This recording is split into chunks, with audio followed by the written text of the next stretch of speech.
लोकांनी अजून बाकी आहे कार्यक्रम, कुणी लाभ घ्यायचा या कार्यक्रमानंतर सर्वांचं हे सुरू होईल. कुणी टेबलवर कुणी सुरू करू नका, आधार किट वगैरे कुणी चालू करू नका. हा कार्यक्रम होईल, अध्यक्षीय भाषण होईल आणि त्यानंतर सांगता समारंभ होईल आणि त्यानंतर सर्वांनी सर्व इतर योजनेचा लाभ घ्यायचा आहे.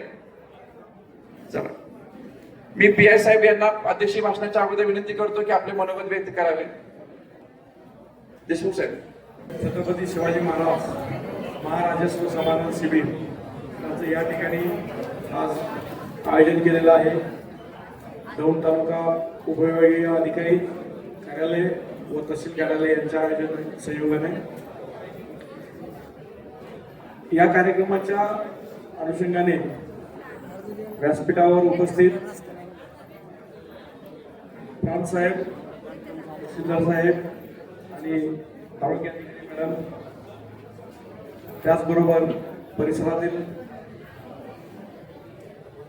पंचायत समिती, जिल्हा परिषद पदाधिकारी, पोलीस पाटील व इतर ग्रामस्थ, आरोग्य सेविका, काही प्रलंबित कामं असतील, फेरफार असतील, सातबाऱ्याचे हे असतील, शिधापत्रिका असतील, अशी कामं एकाच ठिकाणी एकाच वेळी एका शिबिरात देण्याचं हे छत्रपती शिवाजी महाराजांच्या नावाने एक महाराजस्व अभियान महाराष्ट्र शासनाने चालू केलेलं आहे. त्या अनुषंगाने पोलीस विभागाचा पण एक हे आहे. या हे सर्व शेतीशी संबंधित वाद आहेत. ते वाद महसूल विभागाशी तिथे गर्दी काय बंद निगडीत असतील तरी पण ते वाद म्हटल्यानंतर पोलीस स्टेशनला येतोच. सर्वसाधारणतः माझा असा आतापर्यंतचा अनुभव आहे की जी वाद गावात चर्चा करून, कारण शेवटी गाववाल्यांना माहित असतं कोणाचा बांध कुठं आहे आणि कोणाचा बांध कोणी कोरलेला आहे, हे चांगल्या पद्धतीने माहित असतं. तर त्या अनुषंगानं गावात किरकोळ वाद, तंटे, शेजार पाजाराचे वाद, शेतीचे वाद, यातून जे काही वादविवाद घडतात ते स्थानिक पातळीवर मिटावेत. त्यासाठी लोकांना कोर्ट कचेऱ्या करून वेळ, पैसा आणि नातेसंबंध याचा खर्च नको व्हायला. नातेसंबंध म्हणजे ते नातेसंबंध बिघडतातच. ह्या गोष्टी खर्च व्हायला नको म्हणून शासनानं तंटामुक्ती अभियान चालू केलं. ते तंटामुक्ती अभियान चांगल्या पद्धतीनं ग्रामीण भागापर्यंत हे झालं. परंतु कुठल्याही योजनेचा किंवा कुठल्याही जे काही शासन चांगल्या उद्देशानं काम करत असतं त्यात नंतर काही ठराविक कालावधीनंतर कायदेशीर अडचणी तयार होतात आणि त्यातून मग पुन्हा त्या ज्या समित्या असतात त्या समित्या किंवा त्यांचं महत्व हे थोडंफार कमी होत जातं. त्यातून पुन्हा वाद वाढतात, पुन्हा कोर्ट कचेऱ्या, पैशाचा अपव्यय, या सगळ्या गोष्टी होत राहतात. तर पोलीस प्रशासनाच्या वतीनं हे जे तंटामुक्ती अभियान आहे किंवा स्थानिक पातळीवर गावातल्या लोकांना ज्या गोष्टी प्रॉपर माहिती असतात त्या ग्रामीण भागातच बसून चांगल्या पद्धतीने त्या मिटणं अपेक्षित आहे.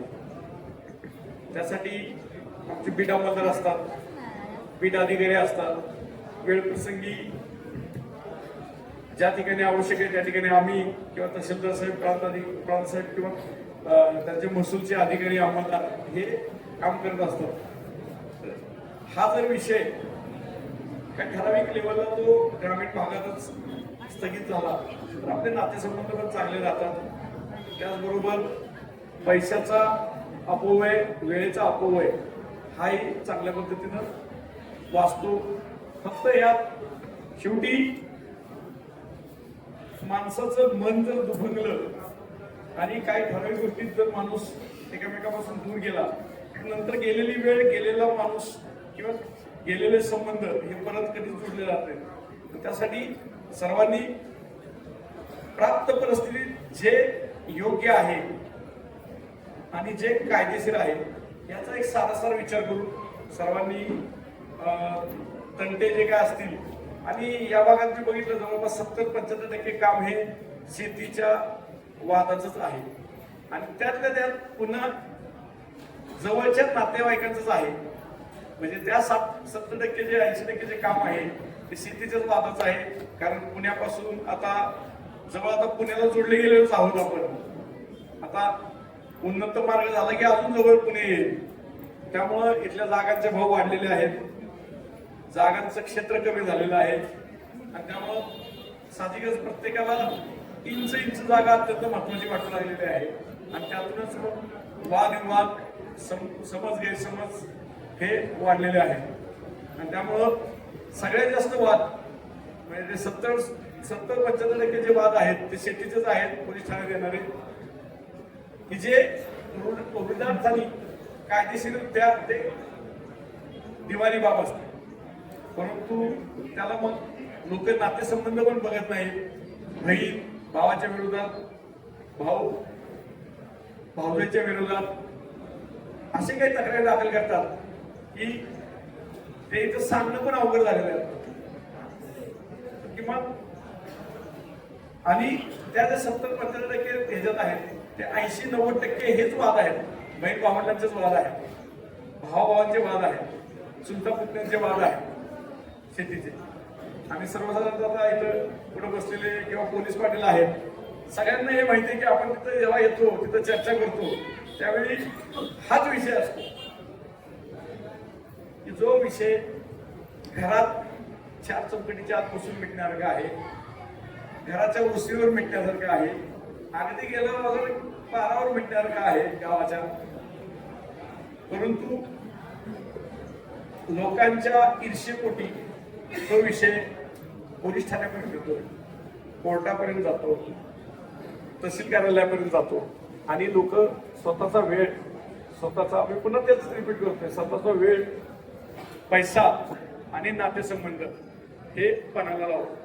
तर आजच्या या महत्वाच्या दिवशी किंवा या शिबिराच्या ह्याच्यात माझं सर्वांना एक आव्हान आहे की जे विषय तुमच्या लेवलवर, जे शेतीचे, कारण सगळ्यांना सगळं माहिती आहे, असं आता कोणी अनभिज्ञ नाही की साहेब हे माहितीच नव्हतं मला हा बांध कुठं आहे हे माहितीच नव्हतं. कारण काय होतं, बांध पोहायचेच आता जवळपास हे झालेले आहे, पद्धत वाढलेली आहे.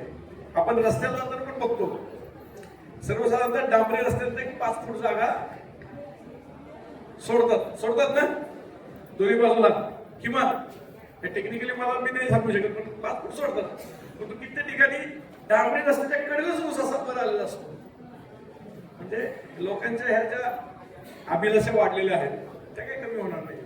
शेवटी समाधान हे मान्यत असतं, म्हणून त्यात आहे बघा, महाराजस्व समाधान हे मान्यता आहे. कुणाला काय पाहिजे हे प्रत्येकाच्या अपेक्षा आहेत, पण त्या अपेक्षा पूर्ण होण्यासाठी आपण काय गमावतो आहे हे प्रत्येकानं लक्षात ठेवलं पाहिजे.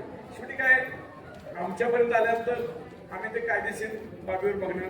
तहसीलदार साहेब किंवा प्रांतसाहेबांच्याकडे जर गेलं आणि भांडणं झाली, काय एकामेकाची डोकं पडली, तर ते मॅडम बाजूला बसले, ते मेडिकल सर्टिफिकेट देणारच. परंतु यातून आपण प्राप्त काय करतो आहोत, मग यातून आपल्याला समाधान मिळतंय का? तर ते समाधान मिळण्यासाठी ते समाधान शिबिर आहे की हे सगळे वाद मिटून ते एका ठिकाणी सिंगल रूप खाली ते लोकांचे मिटावेत, लोकांना समाधान प्राप्त व्हावं, आणि जे नातेसंबंध आहेत, जे आपले भावके आहेत त्यांचे सगळ्यांचे व्यवस्थित. कारण हेच काय, ह्याचे परिणाम नंतर इतर गोष्टीत होत जातात. मागणी मग त्यासाठी मग एखादं म्हणतो की आमच्या घराला बाजूला काढलंय, म्हणजे किती परिणाम होतात. मग कोणतरी मग ते कुठेतरी जातं, ते मग लिंबू दोरे ते पण चालू करतात. असे वेगवेगळे परिणाम होत असतात ना ग्रामीण भागात, का तुम्ही सांगतोय बरोबर आहे ना?